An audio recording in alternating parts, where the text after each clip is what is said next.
जय श्री श्याम, जय मनोना धाम। आप सभी श्याम भक्तों का स्वागत है एक नई वीडियो में, एक ताजा अपडेट के साथ। तो इस वाली वीडियो में उन श्याम भक्तों के लिए बहुत ही ज्यादा महत्वपूर्ण जानकारी रहने वाली है जो श्याम भक्त यहाँ पर 1 अप्रैल से लेके 30 अप्रैल के बीच में आ रहे हैं या फिर आना चाहते हैं, या फिर उन्होंने टिकट बुक कर दिया है या फिर करना चाहते हैं और वो जानना चाहते हैं कि महाराज जी अभी के टाइम पर बैठ रहे हैं, नहीं बैठ रहे हैं, कब से कब तक धाम पर बैठेंगे और कब से कब तक धाम पर नहीं बैठेंगे, कौन कौन से दिन धाम पर महाराज जी मिलते हैं, कौन कौन से धाम पर नहीं मिलते हैं। और दोस्तों जो श्याम भक्त पहली बार आ रहे हैं या फिर पहले भी कई बार आ चुके हैं, उनकी मनोकामना अब तक पूरी नहीं हुई है, और जो श्याम भक्त पहली बार इस वीडियो को देख रहे हैं और मनोना धाम के बारे में जानना चाहते हैं कि वास्तव में यहाँ पे चमत्कार होते हैं क्या, वास्तव में यहाँ पे महाराज जी के छूने वर्ष से यहाँ पे बड़ी से बड़ी बीमारी, बड़ी से बड़ी समस्या यहाँ पे दूर हो जाती है क्या, महाराज जी के श्याम जल पिलाने से यहाँ पर बड़ा सा बड़ा कष्ट, बड़ी से बड़ी बीमारी दूर हो जाती है। क्योंकि दोस्तों यहाँ पर मनोना धाम के चर्चे अभी बहुत बहुत दूर तक होने लगे हैं, और दोस्तों यहाँ पर लोग इतनी तादाद में आते हैं कि यहाँ पे 15-15 घंटे, 14-14 घंटे लाइन में लगना पड़ता है, तब जाके नंबर आते हैं। एक दिन में लगभग 5-5 लाख श्रद्धालु आ जाते हैं। तो इतनी यहाँ पे तादाद में श्रद्धालु आ रहे हैं, तो क्या वास्तव में यहाँ पे चमत्कार होते हैं क्या, वास्तव में आने से यहाँ पे सारे कष्ट दूर हो जाते हैं? सारी महत्वपूर्ण जानकारी इसी वीडियो में आपको देंगे। और दोस्तों जो जानना चाहते हैं कि यहाँ पर अगर आप आ रहे हो तो कैसे आपको आना है, आखिर ये पवित्र धाम, चमत्कारी धाम पड़ता कहाँ पर है, कौन से इसके नजदीकी रेलवे स्टेशन है, अगर आप अपनी सवारी से आओगे तो आपको कैसे आना है, ट्रेन से आ रहे हो तो आपको कैसे आना है। और दोस्तों यहाँ पर अगर आप आ रहे हो, किसी मरीज को लेकर आ रहे हो या फिर किसी अपने परिवार के साथ आ रहे हो, बच्चे बुजुर्गों के साथ आ रहे हो, तो आपको दोस्तों क्या कार्य करना है, यानी कि सबसे पहले क्या सावधानी आपको बरतनी है जिससे कि आपको पहली बार में फायदा हो जाए। क्योंकि दोस्तों हर कोई यही चाहता है कि अर्जी हमारी पहली बार में स्वीकार हो जाए, पहली बार में फायदा हो जाए, भले से ही थोड़ा सा फायदा हो, लेकिन दोस्तों फायदा जरूर हो जाए। क्योंकि दोस्तों इतनी दूर से लोग आते हैं तो इतना समय बर्बाद करते हैं, पैसा भी बर्बाद करते हैं, तो उनको फायदा पहली बार में अगर वो मिल जाता है तो ज्यादा अच्छा रहता है।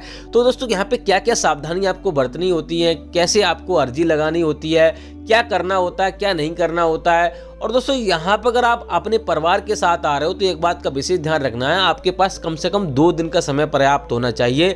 चाहे आप मरीज के साथ आ रहे हो, चाहे परिवार के साथ आ रहे हो, 2 दिन आप यहाँ पे लग ही जाते हैं। क्योंकि एक दिन यहाँ पे महाराज जी के दर्शन करने में लगभग लग जाते हैं और एक दिन मंदिर के दर्शन करने में लग जाते हैं। तो 2 दिन का समय आपके पास पर्याप्त होना चाहिए।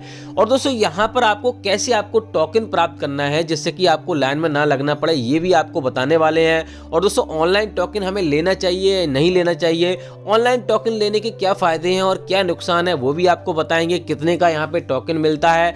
और दोस्तों यहाँ पे अगर आप आ रहे हो तो कहाँ पे आपको ठहरना है, कहाँ पे आपको फ्री में ठहरना है, कहाँ पे आपको पैसा दे के ठहरना है, और टोटल खर्चा कितना आ जाएगा यहाँ पर एक व्यक्ति का, सारा कुछ आपको बताने वाले हैं। बस आपको करना क्या होगा, वीडियो को शुरू से लेके एंड तक देखना है, यानी कि अंत तक देखना है। अगर आप वीडियो पूरी देख लोगे तो मैं आपसे दावा करता हूं कि आपको 100% फायदा होगा, कोई भी आपको दिक्कत नहीं होगी। अगर आप वीडियो स्किप करके देखोगे, काट के देखोगे, तो आपको समझ में नहीं आएगा। फिर आपको मत कहना भैया कि हमें बताया नहीं, कुछ आपने गलती कर दी तो आपको यहाँ पे फायदा नहीं होगा। तो इस बात का विशेष ध्यान रखना है। तो चलिए दोस्तों वीडियो को शुरू करते हैं। सबसे पहले जान लेते हैं आखिर ये पवित्र धाम, चमत्कारी धाम पड़ता कहां पर है। देखो दोस्तों ये पवित्र धाम उत्तर प्रदेश राज्य के बरेली जिला में पड़ता है। गांव का नाम है मनोना, जिले का नाम है बरेली, तहसील का नाम है आंवला। तो किसी भी राज्य से, किसी भी शहर से, जहां कहीं से भी आप आ रहे हो तो सबसे पहला आपको टारगेट करना है बरेली को। बरेली एक बहुत बड़ा जिला है, बहुत बड़ा मंडल है और बहुत बड़ा स्टेशन है। हर जगह से आपको ट्रेन अवेलेबल आपको मिल जाएगी। तो सबसे पहले आपको बरेली आना होता है। बरेली से मनोना धाम की जो दूरी है लगभग 30 से 35 किलोमीटर की दूरी है। तो आराम से वहां से आप ट्रेन से भी आ सकते हो। लोकल ट्रेन चलती है जो कि आपको 9 बजे सुबह 9 बजे से चलकर और 9:50 पर आपको आंवला छोड़ देगी। अगर आप रोडवेज बस से आना चाहते हो तो आपको लगभग 70-80 रुपए का खर्च करना पड़ेगा, वो भी आप वहां से भी आ सकते हो। प्राइवेट बस भी आती है, उससे भी आ सकते हो। टैक्सी वगैरह करके आना चाहते हो तो उससे भी आ सकते हो। लगभग 500-600 रुपए में आपको टैक्सी भी मिल जाएगी। और ट्रेन का किराया लगभग 20 रुपए का रहता है। तो कम खर्चे में अगर आप आना चाहते हो ट्रेन से आ सकते हो। अब दोस्तों यहां पर आपको आंवला आने के बाद आपको सीधा मनोना धाम के लिए ऑटो ई रिक्शा आपको पकड़ लेना है, जो कि आपको 10 से 20 रुपए में आपको छोड़ देगा। अब दोस्तों बात करते हैं कि आपको पहली सावधानी आपको क्या बरतनी है जिससे कि आपको एक दिन में दर्शन हो जाए और पहली बार में ही अर्जी स्वीकार हो जाए। देखो दोस्तों, यहाँ पर आने से पहले आपको ऐसी प्लानिंग करनी है कि यहाँ पे आप सुबह में पहुंचो। सुबह में 4 बजे, 5 बजे, 6 बजे, 7 बजे तक अगर आप पहुंच जाते हो तो एक दिन में दर्शन होने के चांसेस रहते हैं। इस बात का विशेष ध्यान रखना है। बाकी दोस्तों, सावधानी आपको ये बरतनी है कि अपने घर से आप चल रहे हो तो आपके मन में ऐसा विचार बिल्कुल भी नहीं आना चाहिए कि यहाँ पर हमारी अर्जी स्वीकार होगी या नहीं होगी, यानी काम बनेगा या नहीं बनेगा। यानी कि आपको शंका वाला काम आपको नहीं करना है। आपके मन में पूर्ण विश्वास, पूर्ण आस्था होनी चाहिए, क्योंकि दोस्तों यहाँ पर कोई डॉक्टरी इलाज नहीं होता है। आपसे कोई पैसा नहीं लिया जाता है कि आपको यहाँ पर ऐसा कर दीजिए तो आपको 100% फायदा हो जाएगा।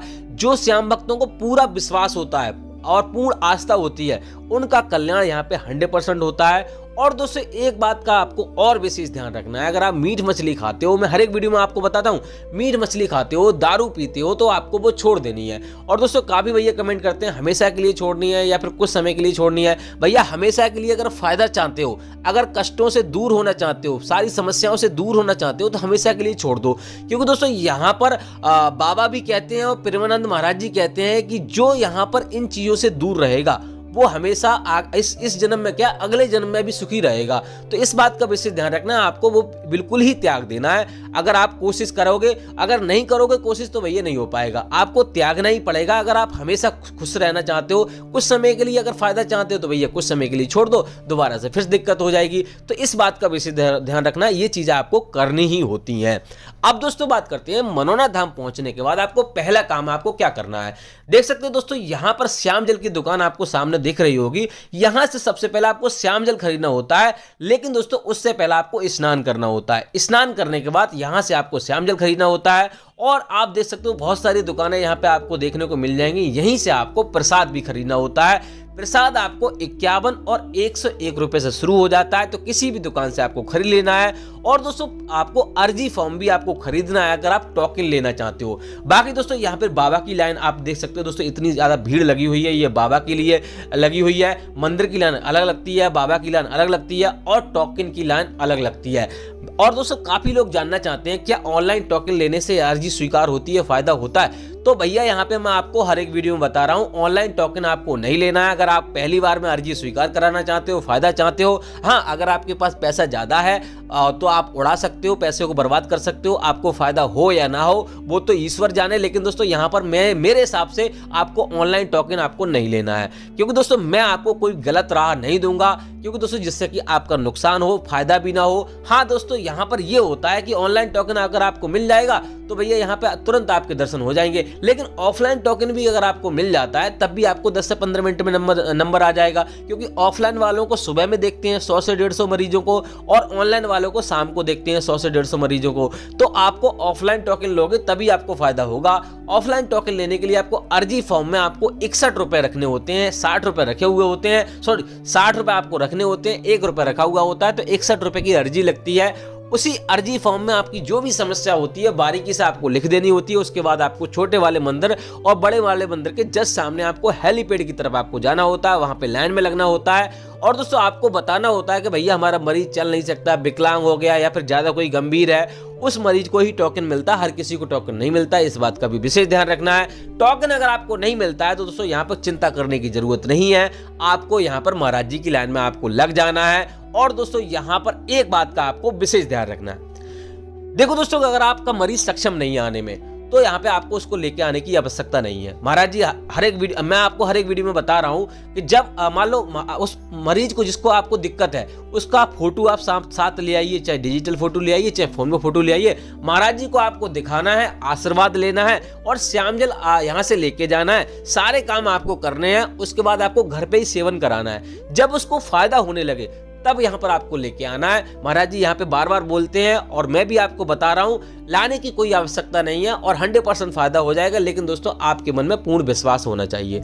अब दोस्तों, बात करते हैं और क्या क्या सावधानी आपको बरतनी है, और यहाँ पर अगर आप सुबह में नहीं पहुंच पाते हो तो क्या क्या करना है। देखो दोस्तों, सुबह में अगर आप नहीं पहुंच पाते तो चिंता करने की जरूरत नहीं है। यहाँ पर रुकने की व्यवस्था देखनी है। पहले आपको मंदिर के दर्शन आपको कर लेना है। जिस दिन आप पहुंच रहे हो मंदिर में ज्यादा भीड़ नहीं होती है, महाराज जी के लिए ज्यादा लंबी लाइन लगती है, मंदिर की ज्यादा लाइन नहीं लगती है, तो आपको मंदिर के दर्शन उस दिन कर लीजिए। उसके बाद रुकने के बाद सुबह ही लाइन में लग जाइए। जैसे ही आप कमरा ले लोगे तो यहाँ पर कमरा आपको धर्मशाला में मिल जाएगा, जिसका चार्ज रहेगा 1000 से लेकर 3000। होटल में रुकोगे तो आपको 800 रुपए से लेकर 1800 रुपए कमरा मिल जाएगा। एसी नॉन एसी कमरा दोनों आपको मिल जाएंगे। तो इस प्रकार से आप कमरा लेके फ्री में रुकना चाहते हो तो जगह जगह रैन बसेरा बने हुए हैं, फ्री में भी आप रुक सकते हो, कोई भी चार्ज आपको देना नहीं पड़ेगा। जहां से प्रसाद लिया है वहां पर भी फ्री में रुकने की व्यवस्था होती है, तो वहां पर भी आप रुक जाइए।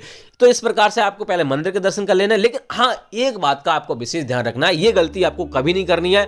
कभी भी आपको मंदिर के दर्शन आपको छोड़ने नहीं है। जितनी भी बार आ रहे हो, बहुत सारे भैया कहते हैं कि 1-2 बार आ गए उसके बाद यहाँ पे मंदिर के दर्शन करते नहीं है, तो आपको वो काम नहीं करना है। और दोस्तों, एक बात का और विशेष ध्यान रखना, ऑनलाइन अर्जी नहीं लगानी है, ऑनलाइन श्यामजल नहीं मंगाना है, ऑनलाइन कोई भी काम नहीं करना है। यहाँ से श्यामजल लेके जा रहे हो तो कभी रिश्तेदारी में आपको नहीं रुकना है। ट्रेन में कहीं पे जा रहे हो तो आपको पैरों के तले आपको श्यामजल नहीं रखना है, सावधानी पूर्वक आपको लेके जाना है। श्यामजल का छिड़काव अपने घर में कर देना है आराम से। कोई भी जैसी नेगेटिव एनर्जी होती है वो दूर हो जाएंगी। डेली आपको सुबह 4:30 बजे से लेके 11:55 से पहले किसी भी टाइम उठकर आपको पूजा पाठ करके नहा धोकर आपको श्यामजल का सेवन डेली आपको करना है। इस बात का विशेष ध्यान रखना है। अब दोस्तों बात करते हैं और क्या क्या सावधानी आपको बरतनी है अगर आपकी अर्जी पहली बार में स्वीकार नहीं हुई है, तो क्या कारण है। देखो दोस्तों, ऐसा होता है, बहुत सारे भैया कहते हैं कि भैया हमारी अर्जी स्वीकार नहीं हुई, 4-5 बार गए। तो ऐसा होता है, जिन लोगों के साथ पुण्य होते हैं उनकी अर्जी जल्दी स्वीकार हो जाती है, और जिन लोगों के साथ पुण्य नहीं होते हैं, क्योंकि जाने अनजाने में हमसे छोटे मोटे पाप होते रहते हैं, उन्हीं का हमें दंड मिलता है, उन्हीं की वजह से हमारी समस्याएं इस संसार में आती हैं। तो इस वजह से अगर आप मान लो एक बार में फायदा नहीं हुआ है तो आपको निराश नहीं होना है, फिर से यहाँ पर अर्जी लगानी है और पूर्ण विश्वास के साथ, पूर्ण आस्था के साथ यहाँ पे आपको अर्जी लगानी है। आपका कल्याण जरूर होगा, देर है अंधेर नहीं है। अब दोस्तों बात करते हैं महाराज जी कौन कौन से धाम पर बैठते हैं, कौन कौन से धाम पर नहीं बैठते हैं। देखो दोस्तों, पहले तो हम आपको बता दें, महाराज जी अभी के टाइम पर आपको मिल जाएंगे, लेकिन दोस्तों आज है ट्यूसडे और वेडनेसडे को महाराज जी धाम पर नहीं बैठते हैं, तो 2 दिन आपको छोड़कर आना है। लेकिन दोस्तों ये भी दिन चेंज होते रहते हैं, तो इसलिए अगर आप हमारे चैनल पर नए तो चैनल को सब्सक्राइब करके रखिए, डेली हमारी वीडियो देखिए, क्योंकि दोस्तों डेली कुछ ना कुछ अपडेट आता रहता है। तो हम डेली सुबह 9 बजे हम वीडियो डाल देते हैं। और बाकी दोस्तों, महाराज जी अभी के टाइम पे बैठ रहे हैं, आपको 17 अप्रैल तक महाराज जी आपको धाम पर मिल जाएंगे, जो कि मैंने आपको कल भी बताया था। आगे का अपडेट अभी तक नहीं आ पाया है, जैसे ही अपडेट आएगा लास्ट के अप्रैल का या फिर उसके आगे का, अभी कोई अपडेट नहीं है। और इस बीच में भी अगर महाराज जी अचानक कहीं पे चले जाते हैं तो आपको अचानक ही अपडेट दे पाते हैं। बाकी दोस्तों कुछ और जानना है तो कमेंट कीजिए। फिलहाल दोस्तों इस वाली वीडियो को यहीं रोकते हैं, तब तक के लिए जय मनोनाथ धाम, जय खाटू श्याम।